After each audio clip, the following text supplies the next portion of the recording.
The Iron Dome was not able to stop this barrage. The Israeli military says it was more than 2,000 rockets fired. The Iron Dome, these things are technologically very, very good on the drawing board, but when push comes to shove, they often don't work, even if they're turned on. The Israelis have the best intelligence service in the world, the Mossad. How could they not have seen this coming? What is happening in Israel now as we speak? Judge, there has been a debacle with respect to intelligence, which was an utter failure in this case. They were supremely confident that all their AI-directed analysis would show if there was some sort of attack like this. They failed miserably. So much for AI. And with respect to the intelligence community, if whoever's in charge doesn't fire Avril Haines, head of the National Intelligence Setup, and Bill Burns, head of the CIA, well, they'll never fire them because, well, they give the information to people like Jacob Sullivan, right? And Sullivan says, 1 week ago, things are really quiet in the Middle East. They've been quieter than the last 2 decades. I have to spend very little time on the Middle East because it's very, very quiet. Wow. So it couldn't be worse with respect to how intelligence is just completely incapable of doing the job. And the job is really important because this is Israel's 9/11, you might say. All right, before we get to other failures like the Iron Dome, and we have an Israeli-American reporter commenting on the perception of the failures of the Iron Dome. How could Mossad, CIA, MI6, Bibi Netanyahu, Jake Sullivan / Tony Blinken / Joe Biden not have known about this? Doesn't Mossad have agents on the ground? Don't they have listening posts? Aren't they the most sophisticated and effective intelligence service in the world? Or could they have known about it? And they're looking for a plausible excuse to invade Gaza and be rid of Hamas once and for all. Judge, that's a tenable argument, the one you just deduced. Maybe they knew about it and stood back in the eventual hope that they could decimate Hamas and other resistance forces in Gaza.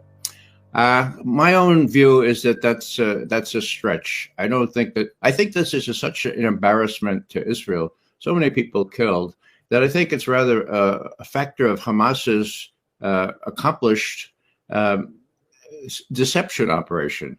They learned from 2 years ago that Israel depends on AI and all kinds of other collection mechanisms to find out what's going on there in Gaza. And so, what they did was operate very, very routinely so that no one would suspect what's coming down the pike. Now, it's a stretch still. I mean, Mossad is quite good, and I thought U.S. intelligence was quite good too. I no longer think so. Okay, the problem is that this self-licking ice cream cone, with all the billions we invest in collecting information on things like that, rely too much on this fire hose collection of information, and no human analysts to sit there and say, "Now, wait a second. Now, didn't this happen in '73? I mean, are we going to make the same mistakes as 50 years ago?" The answer is, well, yes, they did. The answer is also there was no human analyst involved in here. Now, Judge, I want to make one other point.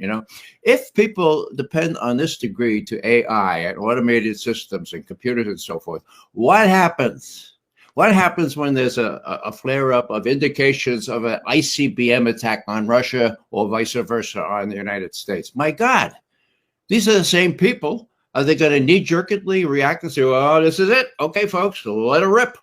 Or are they going to have human people in between, like the Soviets and the Russians have had in the past? So, wait a second, let's look at this a little bit more before we destroy the rest of the world. I don't know if we have the capability of doing that now, and that really worries me. Dan Ellsberg, in his wonderful book, The Doomsday Machine, said this: whether humans can eliminate the danger of nuclear extinction it remains to be seen.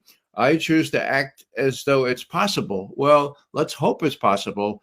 But the experience right now about Gaza shows that we're heavily dependent on things that can automate us out of existence. Some of your and my mutual friends in the veteran intelligence personnel for Peace, I forget exactly what it stands for, the VIPS group, have been telling me for years that the problem with Intel today is that it gathers too much information and doesn't adequately sift through it to look for the real and present dangers. Does Mossad suffer from the same thing? And flip side to that, does Hamas have intel?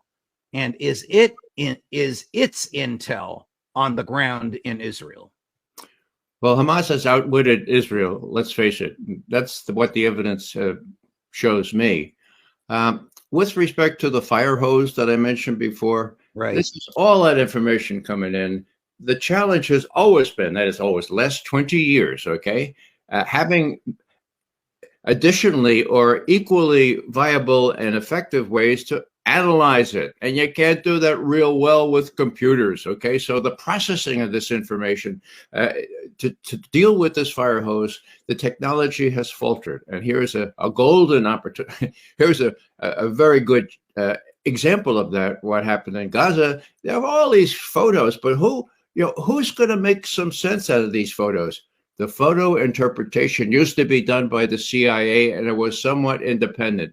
It now is subservient and subordinate to the Pentagon. Wow. Well, the idea that Intel may have known of this, meaning Bibi Netanyahu and Joe Biden or the people around President Biden knew about it and looked the other way, would be simply reprehensible. I mean, there was a concert of hundreds and hundreds of young people there who were the initial target. If they knew that was happening, like FDR at Pearl Harbor looking the other way and allowing 3,000 Navy boys to drown to death in a ship where they were sleeping as the Japanese attacked it. If Bibi looked the other way, knowing these people were about to attack a concert of young people, I would think it would be unforgivable, no matter what the outcome of the war might produce.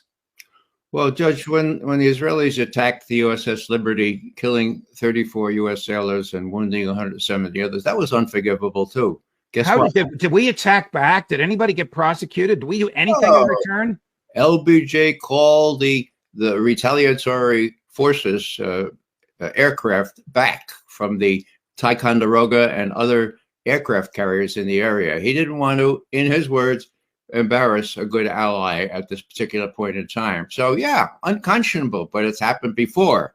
So what's the lesson we draw from this? Well, the intelligence can be just a factor of U.S. personnel or U.S. intelligence upper people decisions.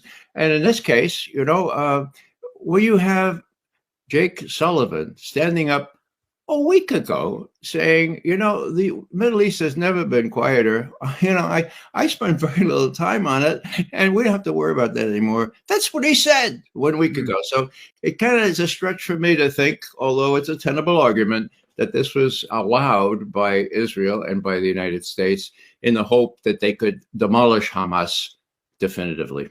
Israel has what's known as the Iron Dome, arguably the most sophisticated missile defense system in the West. Here's an Israeli-American, cut 3, Gary. Here's an Israeli-American television journalist. I don't know the young man's name, saying the Iron Dome wasn't even working. There is just a state of shock in this country that they could have been caught so off guard. Something else we've been seeing on the road, the truck has moved away now, but we just saw a truck carrying a battery of Israeli Iron Dome missile interceptors. This is this highly sophisticated Israeli air defense system developed with support from the United States. It is the backbone of Israel's defenses. It is what Israel relies on to protect its civilians from this rocket fire from Gaza. But whatever happened in the early hours of this morning, the Iron Dome was not able to stop this barrage. The Israeli military says it was more than 2,000 rockets fired. Courtesy of our friends at NBC News. Suspicious? I mean, is the Iron Dome foolproof? Was it turned off, or was this small arms fire that the Iron Dome can't protect against? That's what I was thinking. Somebody forgot to put the switch to on, That's the more beneficial, the more benevolent conclusion here, that it works, but it wasn't turned on. It's possible. But, all these air defense systems that the U.S. has done, the Patriot didn't work in Ukraine. It was demolished as soon as it was installed. The Iron Dome, you know, these things are technologically very